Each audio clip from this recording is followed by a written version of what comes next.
Hello, Mary Furious here, and I'm here with your 5 minutes is better than nothing of self-development. We're reading my book, How to Study Napoleon Hill's Think and Grow Rich.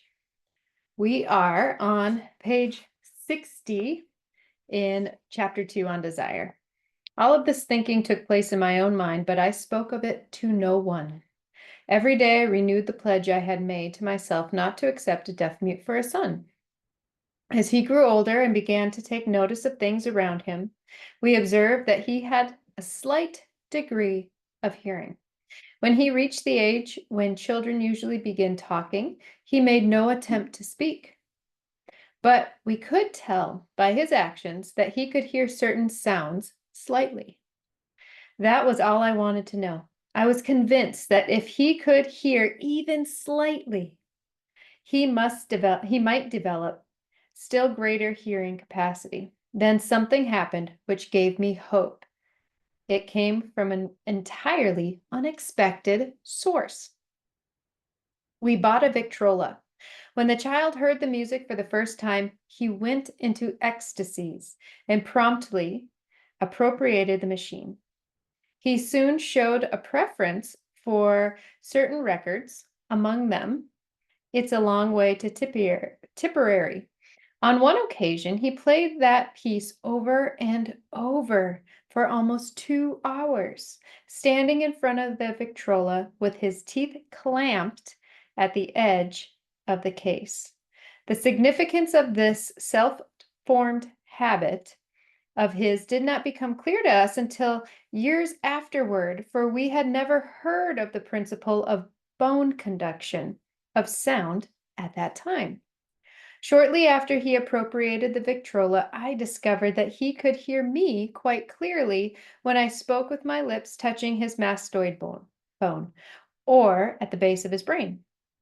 These discoveries placed in my possession the necessary media by which I began to translate into reality my burning desire to help my son develop hearing and speech.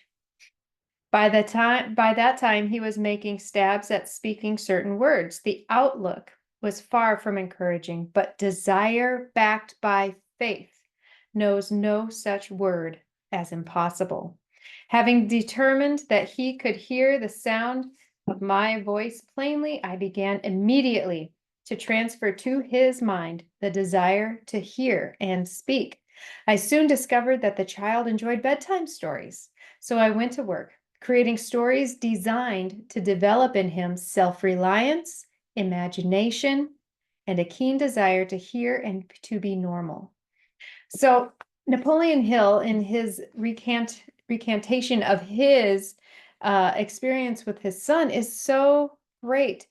He says, then something happened which gave me hope, and it came from an unexpected source.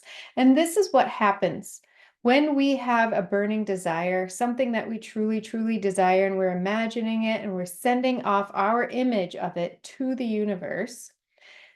Things come back to us in unexpected ways. We do not have the capacity to understand and know what the universe has in store for us. And you can insert the term God or source or uh, infinite intelligence in the place of universe. You can have any of those beliefs. It doesn't matter. It's all one energy. It's the same energy, creative energy, the creator, right? And so the creator knows all. The creator knows all of its creation, which means that we put out a desire and the creator returns it back to us in physical form. And so when he talks about the fact that it came from an unexpected source, yes, that's how it happens. So it's really great to realize that we don't have to have all the answers.